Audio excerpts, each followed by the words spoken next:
Recently, the firearm guy did a video where he showed the reholstering of a gun. I mean, that wasn't the focus of the video, but that was part of it. And apparently a viewer got a hold of him privately and mentioned that he was flagging himself when he was putting the gun back in the holster. And I've got to give the firearm guy credit. He did a follow-up on it and did admit that he shouldn't have done that. And he did one on the proper way to holster one that carried in the typical 3 o'clock position. So he and I got to talking recently, and I mentioned that when I was teaching at the police academy, there was another method that I taught of reholstering where you're not flagging yourself at all. Now, there's a difference between how a police officer has to handle their firearm versus how a civilian does. Generally, a civilian who does have to deploy their firearm doesn't have to put it away until they can do so using 2 hands and looking at exactly what they're doing. Police officers, on the other hand, may very well have to be detaining a suspect and approach them to actually take physical control, and they got to put their firearm back in their holster without looking, without feeling, or just you do it by muscle memory.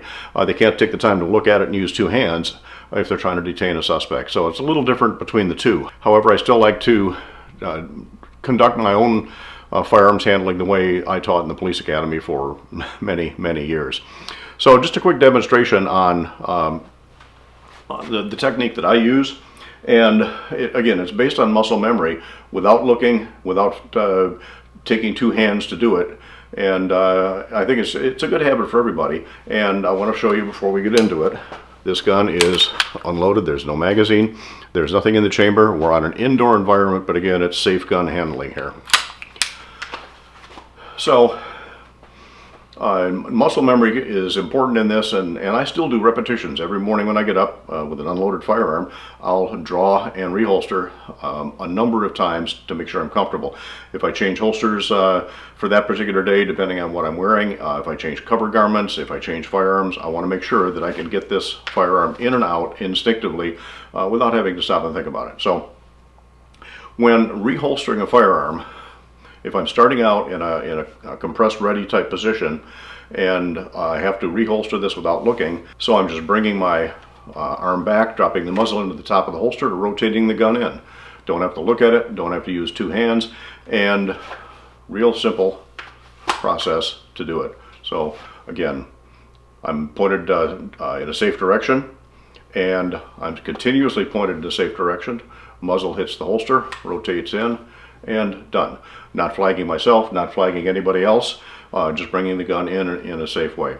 Obviously this works good with outside the waistband at carry the 3 o'clock position. It will work with a quality inside the waistband gun also carried at 3 o'clock. Doesn't work quite as well in that method for appendix carry, appendix inside the waistband, certainly not. Shoulder holster, ankle holster, anything else. Right now I'm talking the normal carry position for a lot of people. Now I know that appendix inside the waistband is catching on, but still a lot of us use the 3 o'clock, 3:30 position, and this works extremely well for that with a quality holster.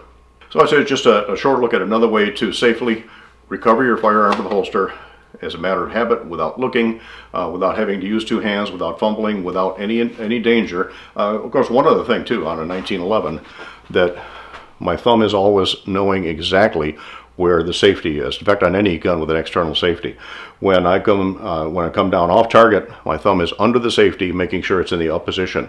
When I come up on target, my thumb is on top of the safety. So as soon as I start to lower the firearm to recover it to the holster, safety is on, thumb is under the safety, and in the holster, thumb is still under the safety until it's securely in the holster. And that's it. So just a short one. If you like this video, we do appreciate a thumbs up. If you haven't already done so, please subscribe, click on the notifications bell, share these videos any way that you can to help Riders Range grow. We really do appreciate our loyal viewers in helping keep us up in the YouTube algorithms. Comments on this video down below, highly appreciated. Comments on anything else to info@ridersrange.com. So just a quick look at another method of safely reholstering your firearm without flagging you or anyone else here on Riders Range. Thanks for stopping in.